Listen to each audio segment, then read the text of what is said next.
Today I am going to show you how to obliterate Agony 5 using summons on the Warlock. The first thing you do is pick Astronomer's Orbs. This is because this is actually a summoning ability, so it's gonna scale off the Warlock's proficiency stance and weapon proficiency traits. When it comes to traits in general, you really want to get Force, because Force increases the number of summons you can have. I'm gonna show you the gear in just a minute here. When it comes to skeletons and imps, if you take a quick look at the stat screen, you see down here that the imps, they get extra summon duration with Force. So if they are up for longer, it means you're gonna have more of them up at the same time. Now for gear, you'd need the Necromancer's Clutch for skeletons and the Demonic Bond for imps. And of course, Invocator's Grasp to get that extra summon damage, the extra force and the extra spawns. You also want the Bloodcatcher and the Blood-Soaked Shirt for survival. This helps you heal up, and when this build is at its peak, you are literally topped up all the time. I chose Wind Crown just for the extra attack speed, and there's no better helmet really, and movement speed because it gives us extra speed on the Astronomer's Orbs. I also chose Mark of Sorcery, seeing as Astronomer's Orbs gives us Electrify traits, so just having that on our main weapon is also going to help. Now, here is something important. The way the class traits work is if I now choose this one, Dedication Nimble, then the other dedication traits will never show up. And you don't want any traits from the Sorceress on this, so go ahead and use the Potion of Oblivion to banish all of the Sorceress traits. When it comes to dedication from the Warlock himself, you want to pick every single Bloodletting trait. The other dedication trait, that's called Defensive, you can just forget, you don't need it. You are being topped up all the time by the Bloodcatcher and the Blood-Soaked Shirt. But here is one important thing. You want to use the Potion of Memories every time you get a new level of Proficient Stance and the weapon proficiency from the Warlock, because you want to get each and every one of those traits. I'm also going to show you later which traits to use the Reverberant Tincture on. So the build starts out kind of slow, and you have to be really careful early on. For the first 10 minutes or so, you're gonna have to be really careful not to die. It can be very easy dying early on, especially playing on the Frozen Depths, as there are few hard-hitting enemies, and especially the elites does a lot of damage and they have ranged abilities, so do watch out. But about 10, maybe 15 minutes in, you are going to be like an unkillable freight train basically. And there are basically no other traits that you want to banish except for the Sorceress traits. Even like the basic defense traits and all that, they are going to be helpful in the later stages. Even though the items keep you topped up all the time, you still do want them. Just having that little extra damage reduction, it's gonna be helpful at least on the last boss. Okay, I have the first elite. I have died a few times to her, especially this early in the build, so do be careful here, and especially since she has these small imps following her at the same time. They are extremely dangerous. You see, I'm taking tons of damage that I really don't want to take. Okay, so here comes the important part. Now that you've used the Potion of Memories to save these will always be on the top until you get the other one. So now I have weapon proficiency here. I'm gonna use the Reverberant Tincture on weapon proficiency level 1 and 2, Sacrifice, and then I'm gonna use the last one on the proficient stance. I think it's Channeling level 4. I'll show you later. So for now, let's pick this, and keep an eye out here now on the summoned imps 6 out of 7 and summoned skeletons 4 out of 7. When I click this, it goes up to 9, and I get an extra orb for the Astronomer's Orbs. And of course, now that I have the other weapon proficiency, I can pick this to clear some space in the trait window. So you should always do that. Every time you get the other one, pick that one to get it out of the way. When it comes to basic traits, just pick anything that increases your damage. Every little thing helps with this build, I assure you. So there we have the next proficient stance, so I'm gonna pick that, and then we pick this on next level up. I am also going to Oblivion the defensive dedication. There's no need to have it at all, seeing as we're gonna be picking bloodletting anyways. So let's just get it out of the pool. Okay, so here's another thing. This is sort of a meme build. I started this build as a complete meme just to see like how many summons can you get, and I found out pretty many, and it kills Agony. Summon Golem, it's not a great trait, but because it is a meme build, I'm gonna choose it anyways. It's not gonna do a ton for us, but it will help.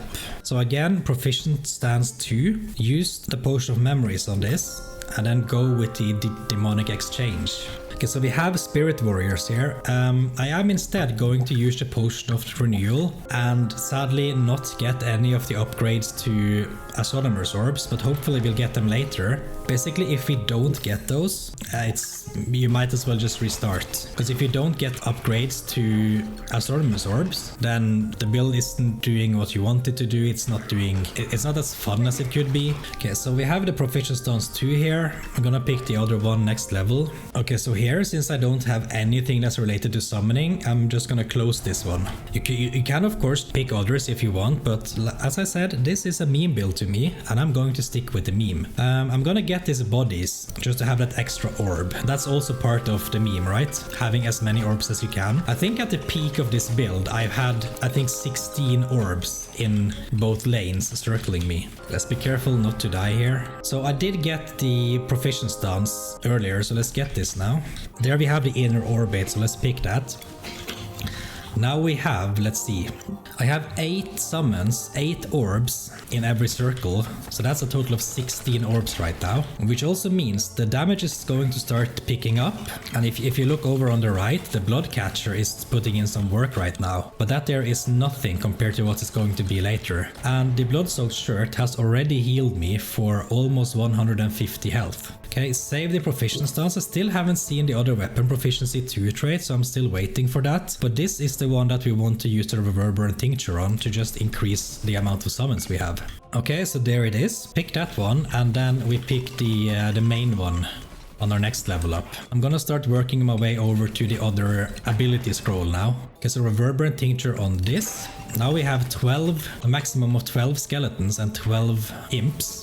And if we take a look, of course, Ravaging Spectres, which is the main attack, is doing lots of damage, but the Necromancer's Clutch is following pretty closely, and it even has more DPS than the main attack. The Imps, a little weaker, but still good. And Astronomer's Orbs, lagging a little bit behind still, but this is going to pick up like exponentially once we get towards the end and once we have all the upgrades we want. Especially once we get Electrify, things are going to be picking up really fast. Okay, so save the Weapon Proficiency 3 and then take damage. Now, one little weakness with this build is that sometimes I really struggle to like notice what are my summons and what are enemies. So I sometimes try to dodge away from my summons, and sometimes I walk into enemies. Okay, so important here, you don't want to use Reverberant Tincture on the Weapon Proficiency 3, you want it for Proficient Stance 4. So we are dealing with 2 sets of elites here. So the trick is basically to always just focus on movement,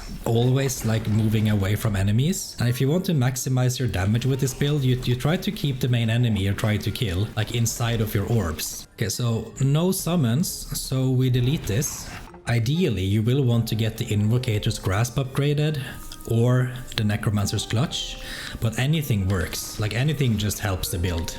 Okay, we got the boss here. He is dying, I would say, relatively fast, but this build isn't even close to being at the peak of its damage yet. If you keep in both of the rings to your Astronomer's Orbs, then you are dealing shit tons of damage. Okay, so we have an upgrade to the Blood-Soaked Shirt, and I'm going to go for that, because that gives a decent... Because this has on full health when killing a foe, gives damage increase, but this is always. So this will give us double our damage. Okay, so here we have the Proficient Stance 3, so pick that, but don't double it. Do not double the third. Oh, and there it is, the Proficient Stance 4 Summon Enhancement. This you need to keep, and once you get the other level 4, you use the Reverberant Tincture to get the Multi-Strike and Spawns. Because Multi-Strike increases how many orbs you have on your Astronomer's Orbs. It's pretty insane. So right now we have 10 in each ring.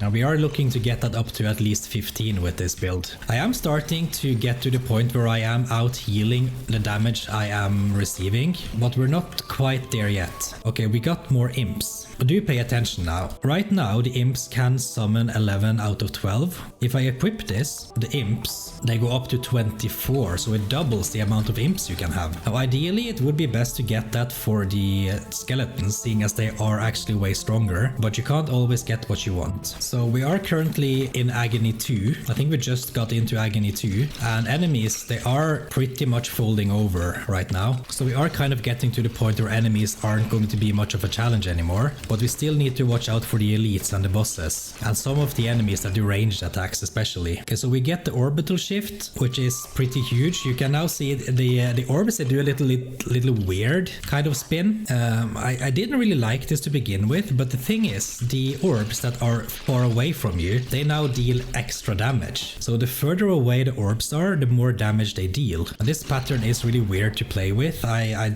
really did not like it to begin with, but it's starting to grow on me when I see the damage it can do. And you see I have high movement speed now, so the orbs are also really fast. Okay, I need to go get the scroll up here. It's been more than 10 minutes into the stage and I haven't gotten the scroll yet. But now I am going to focus on killing this elite instead. Look at the damage. Look at how fast that elite is dying. That is wild. Oh my god, the big gold. I don't really need more gold, but I'll take it. Okay, so I did get the proficiency stance for other thing, so let's go with the reverberant tincture here to get this. So I can currently get 24 imps. Once I get this, that goes up to 29, and I now have 12 orbs, which still isn't as much as it can go. So I'm not showing you every trait pick here, and that's basically, I don't want this video to be 50 minutes long, but just pick everything. Pick things that increase your offense, pick traits sometimes that increase your defense. You don't want to banish anything else than the sorcerer's traits. Basically everything is helpful.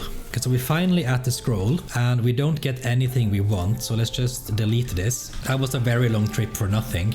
So one thing, normally when you're playing with the Bloodcatcher, you kind of want to have low health so that you proc the necklace more often for heals. But with this build, you're just dealing so much damage that you can just have low health. It's no worries. Okay, getting tons of levels here right now thanks to that magnet. We are going to see this hit well into the hundreds in terms of levels. So normally you don't pick much crit when you're playing as the Warlock, but as you can see I'm doing lots of crits now with the orbs, so it's definitely helpful.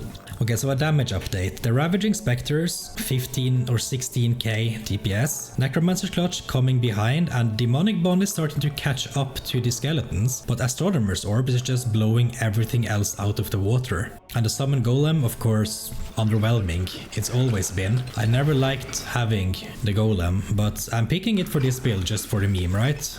Have as many summons as we can, and you can't increase the number of golems you have, but it's one more summon and every summon counts. So as you see, I do take damage sometimes, but you also pay attention to how quickly it heals back up. I think I just healed around 80 health or maybe even 100 in the span of like 10 to 15 seconds here. And then again, we don't have an upgraded Bloodcatcher, which we could have, and if we did, we would be healing way more. Okay, so this is another elite that's going to be just deleted basically. There we go. Another gold elite, sadly. Would I prefer getting gear? So I just upgraded my golems. I'm still only picking summon based abilities, no matter what. For the meme, but it works. These golems are being destroyed right now. I remember when the Frozen Depths first released, I was having really big problems, like in general dealing with the stage. But I think maybe I used an old version of this build when I first defeated this stage and unlocked Agony for it. These skeletons are being deleted right now. Basically anything is being deleted. How many summons? So I have 28 imps running around and 13 skeletons and one golem. Oh, I didn't even notice there was an elite. He just died. So one thing when it comes to traits again, I always, like no matter what the other traits are, I will always pick a trait that improves Astronomer's Orbs. it has top priority. So another like little weakness with this build, especially when playing on the Frozen Depths, is that the enemy density isn't always very high, and in those cases you will struggle a little bit with the healing. But just now I was down to like 320 health, and I still relatively quickly healed all the way back up to 480. So you're not in any danger. So this boss can be hard because he has a relatively hard hitting ranged attacks, but just keep an eye on where they drop on the ground and you can easily avoid them.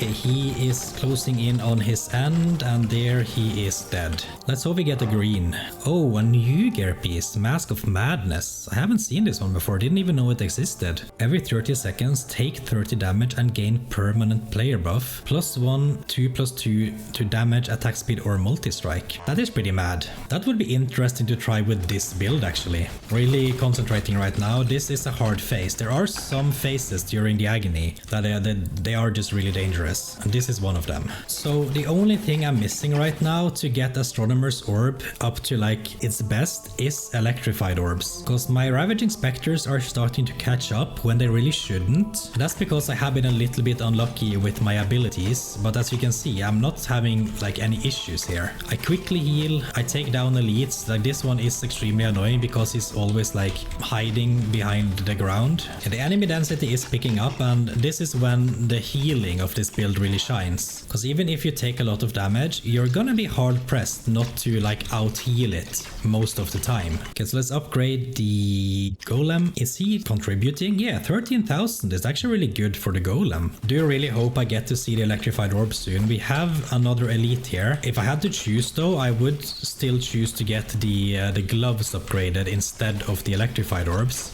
But the fact that I'm doing this well on Agony 4 and I don't have electrified orbs yet is just a testament to how good this build is. I'm probably going to take a little bit of damage now, so just keep looking at the healing. Keep looking at my health. You'll see how quickly I heal.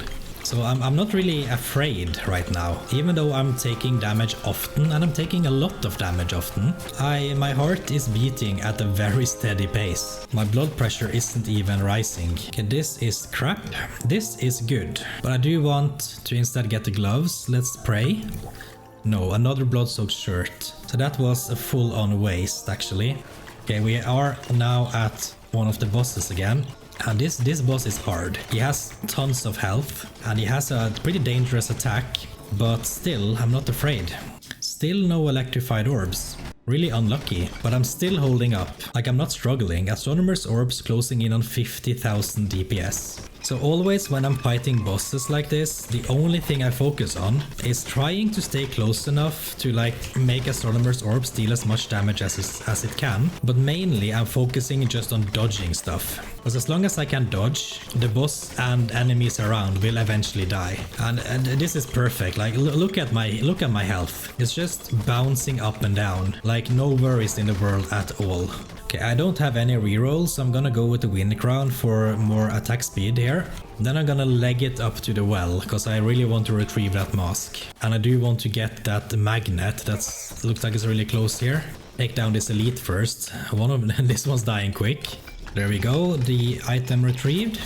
And that also means we are closing in on the 3-minute mark, which means the real test is about to begin soon. The last few minutes, the amount of enemies the game throws at you is just insane. I am critting into the 2000s with this. Astronomer's Orbs almost breaking 50k, Ravaging Spectres as well, and both of the demon summons and the skeleton summons are hand in hand.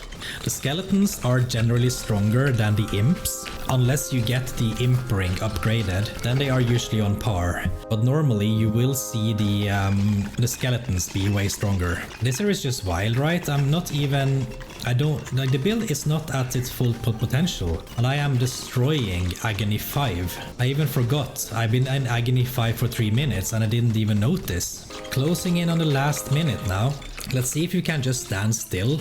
I think I should be perfectly able to just chill out in this position until the boss arrives. If I take some damage, I should just out heal it straight away. So I'm standing here and I'm taking these ranged attacks. I'm tanking them. I am almost dipping below 400 health, but I'm healing quicker than I'm taking damage. And Bloodcatcher has healed me for 7.2k health during the entire run, and Bloodsoaked Shirt has healed me for 1000. The Wind Crown is constantly sitting at 60%. I have 29 summons of imps every now and then. It cycles through because sometimes the time on them runs out.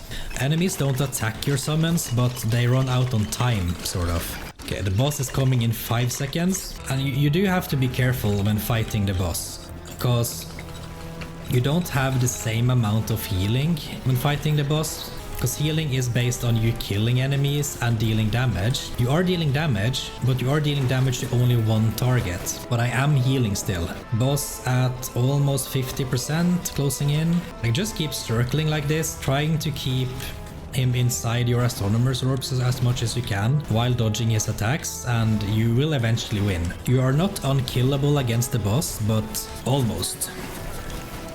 Yeah, that attack there, the Whirlwind, you really gotta watch out for. Took me down to below 200, and I haven't been that low since the start of the run. Dude, I get so scared when he does that. We do have to use a revive, which sadly takes us down to Agony 4. The problem is I don't have the electrified orbs, I think, because when I did this build before, he would be dead by now, I'm pretty sure, because I had so much more damage. The RNG is kind of taking us out here. It's of course very sad that I dropped down to Agony 4, because it kind of defeats the point of this video, but still, I'm just gonna finish this. Again. It definitely is embarrassing, but I am gonna blame it a little bit on the RNG. I almost died again.